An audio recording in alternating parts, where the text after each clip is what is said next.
Hello friends, तो आज के इस वीडियो में हम लोग यूनिट 3 की बात करेंगे। शिक्षक शिक्षण और तकनीकी का जो यूनिट 3 है, इसका एक बहुत ही इंपॉर्टेंट क्वेश्चन है, जिस क्वेश्चन को आज के इस वीडियो में हम डिस्कस करेंगे। और यह क्वेश्चन आपका लॉन्ग या शॉर्ट दोनों में हो सकता है। क्वेश्चन बहुत इंपॉर्टेंट है। जिन बच्चों के पास बुक नहीं है उन बच्चों के लिए वीडियो बहुत हेल्पफुल साबित होगा। आप 10 से 15 मिनट का वीडियो वॉच करने के बाद इस क्वेश्चन को आसानी से याद भी कर सकते हैं। अगर आपके पास बुक भी है तो कहीं ना कहीं जब आप दोबारा इस क्वेश्चन को वहाँ से पढ़ेंगे तो चीज़ें जल्दी आपको याद हो जाएंगी। चलो, यूनिट 3 में जो बातें हो रही हैं वो शिक्षण सामग्री एवं शिक्षण की बातें हो रही हैं। जैसा कि हमने कहा, क्वेश्चन हमारा लॉन्ग और शॉर्ट टाइप दोनों को कवर कर लेगा। ये दोनों में हमारा क्वेश्चन आ सकता है। क्वेश्चन जो है, एडगर डेल के अनुभव त्रिकोण से आप क्या समझते हैं, इसके महत्व का संक्षिप्त विवेचना कीजिए। आप सभी ने नाम तो पढ़ा ही होगा। अगर आप क्वेश्चन सॉल्व कर रहे हैं, क्वेश्चन डेली पढ़ रहे हैं, बुक से याद कर रहे हैं, तो एडगर डेल का नाम आपने सुना होगा। इन्हीं के अनुभव त्रिकोण के बारे में बातें करना है कि इनके अनुभव त्रिकोण से आप क्या समझते हैं, इसके महत्व की विवेचना कीजिए। ठीक है, तो जाहिर सी बात है, अगर हम एडगर डेल के अनुभव की बात करेंगे तो सबसे पहला हेडिंग भी हमारा यही होगा, एडगर डेल के अनुभव त्रिकोण। यहाँ पर बातें हो रही हैं बहु इंद्रिय अनुदेशन के लिए एडगर डेल ने दृश्य श्रव्य साधनों की मदद से अनुभवों के आधार पर एक विशेष तरह का वर्गीकरण पेश किया। एक्चुअली में इन्होंने क्या किया, दृश्य श्रव्य साधन की मदद से जो अनुभव हैं, अनुभवों के आधार पे, इनके जो भी अनुभव थे उसके आधार पे एक विशेष तरह का वर्गीकरण पेश किया और उसी को इन्होंने नाम दे दिया अनुभव का त्रिकोण। क्योंकि ये जो इन्होंने वर्गीकरण किया है, इन्होंने अपने अनुभव के आधार पे किया है, जिसे यहाँ पर नाम दिया जा रहा है दृश्य श्रव्य साधन। दृश्य श्रव्य साधन की मदद से अनुभवों के आधार पर एक विशेष तरह का वर्गीकरण पेश किया, जिसका नाम इन्होंने क्या दे दिया, अनुभव का त्रिकोण। इसी को कहते हैं एडगर डेल का अनुभव त्रिकोण। एडगर डेल का अनुभव त्रिकोण का महत्व, आगे हम बात करेंगे एडगर डेल के अनुभव त्रिकोण के महत्व के बारे में। तो टू द पॉइंट मैटर्स को लिखा गया है। अब आपके जैसे भी क्वेश्चंस होंगे वहाँ पर आप क्वेश्चन को बढ़ा और घटा सकते हैं। बहुत सारे पॉइंट्स आपको मिल जा रहे हैं और इनके माध्यम से कहीं ना कोई क्वेश्चन को आप बड़ा भी लिख सकते हैं। यहाँ पर बातें हो रही हैं एडगर डेल त्रिकोण में विभिन्न प्रत्यक्ष अनुभव, जो भी आपके प्रत्यक्ष अनुभव हैं, से लेकर अमूर्त चिंतन। अमूर्त चिंतन मतलब जो चीज़ें आपको नहीं दिख रही हैं, चिंतन। अमूर्त मतलब वही होता है, इंटेंस कहते हैं, जो चीज़ें हमें नहीं दिखती हैं।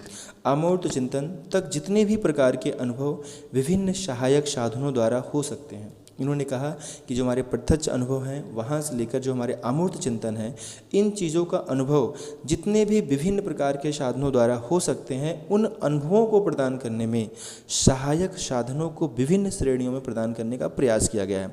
जो इनका महत्व है, जो एडगर डेल के अनुभव त्रिकोण का महत्व है, यहाँ पर मेन पॉइंट्स आपका यही है।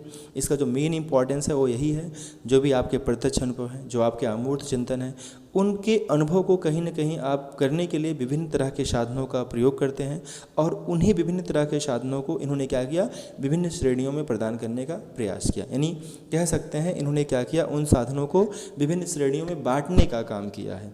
ठीक है, आगे जब हम बढ़ते हैं यहाँ पर, तो एडगर त्रिकोण का विवरण, इनका विवरण क्या है, इसे कोण में सबसे नीचे प्रत्यक्ष, इन्होंने क्या किया, एक फिगर दिया था, उस फिगर को भी मेंशन करेंगे, अभी हम आपको दिखाएंगे।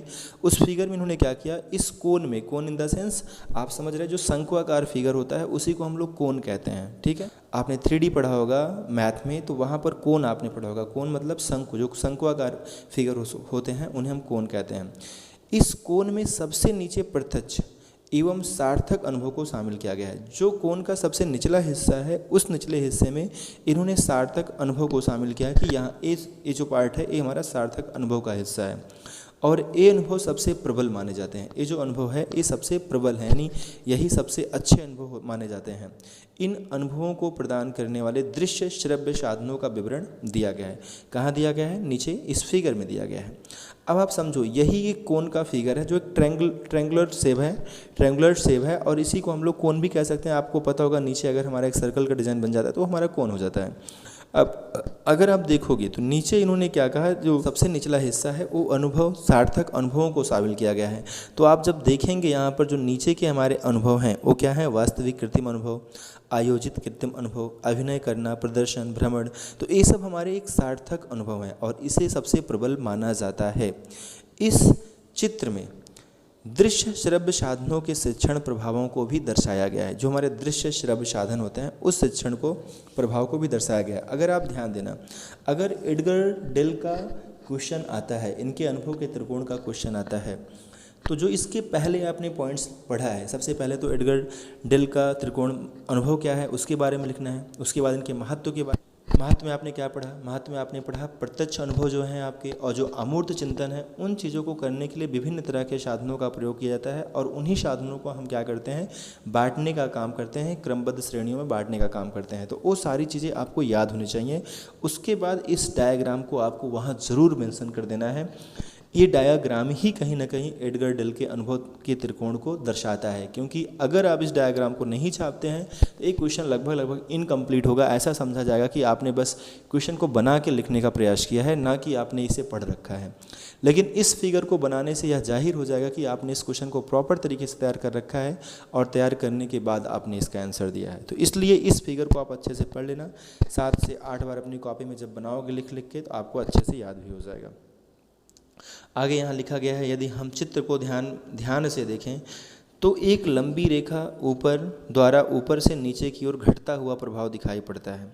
दूसरे शब्दों में मौखिक शब्दों का प्रभाव सबसे कम है। प्रत्यक्ष साधनों का सबसे अधिक कोण की नोक और सिरा यानी अग्रभाग मौखिक संप्रेषण को प्रदर्शित करता है। यदि हम पूर्ण के सिरे से नीचे की ओर जाएं तो अनुभव प्रभावी होता जाता है।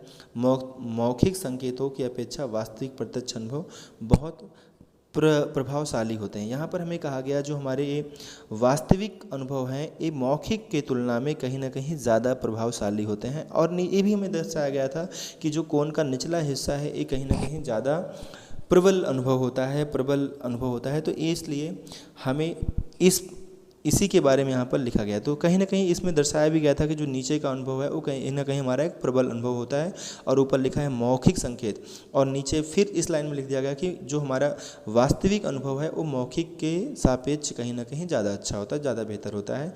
तो ऊपर से नीचे की तरफ जब आप आते हैं तो इनके अनुभव का जो आधार है वो कहीं ना कहीं नीचे की तरफ प्रबल होता हमें दिखता है। ऊपर का जो अनुभव है वो थोड़ा सा उतना अच्छा नहीं होता जितना कि हमारा नीचे वाला। जाहिर सी बात है जो आपके मौखिक अनुभव हैं और जो आपका वास्तविक अनुभव है उसमें डिफरेंस तो रहेगा ही। अगर आप कोई काम करते हैं तो उसका जो एक्सपीरियंस है, किसी के बताने का वो एक्सपीरियंस वो उतना बेहतर नहीं होगा। आपको किसी ने बता दिया कि भाई ये काम ऐसे होता है, लेकिन अगर आपने उस काम को कर रखा है, वास्तविक कृत्रिम आपके पास अनुभव है, तो कहीं ना कहीं आप उसको ज़्यादा अच्छे से डिफाइन कर पाएंगे कि हाँ ये चीज़ें क्या हैं। तो मौखिक के अपेक्षा अगर देखा जाए तो वास्तविक जो अनुभव होगा वो हमारा ज़्यादा बेहतर होगा।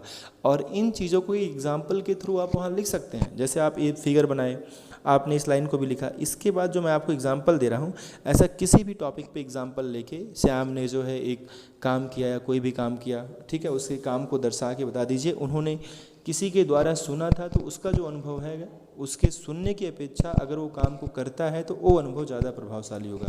तो हम कह सकते हैं कि मौखिक संकेतों की अपेक्षा वास्तविक प्रत्यक्ष अनुभव बहुत प्रभावशाली होते हैं। इस तरीके से आप बना के वहाँ पर और अच्छा लिख सकते हैं।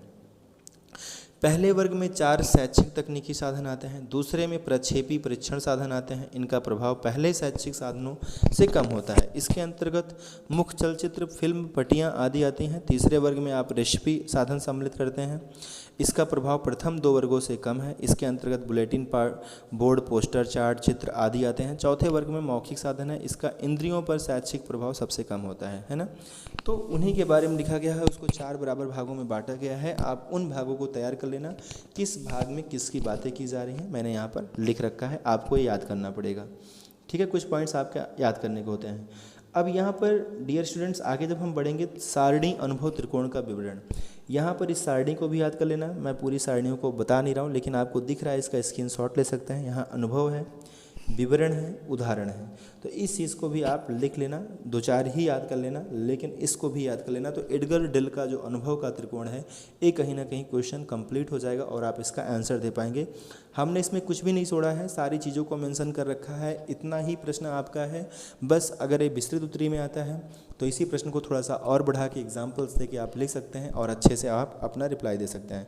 So thank you dear friends. कैसा लग रहा है वीडियो आप ज़रूर बताइएगा। अभी बहुत सारे सब्जेक्ट के वीडियोज़ आपको नहीं मिल पा रहे हैं, लेकिन कोशिश हमारी जारी है, हम बहुत जल्दी ही आपको हर एक सब्जेक्ट के वीडियोज़ प्रोवाइड करा देंगे। सो थैंक यू वेरी मच। जय हिंद।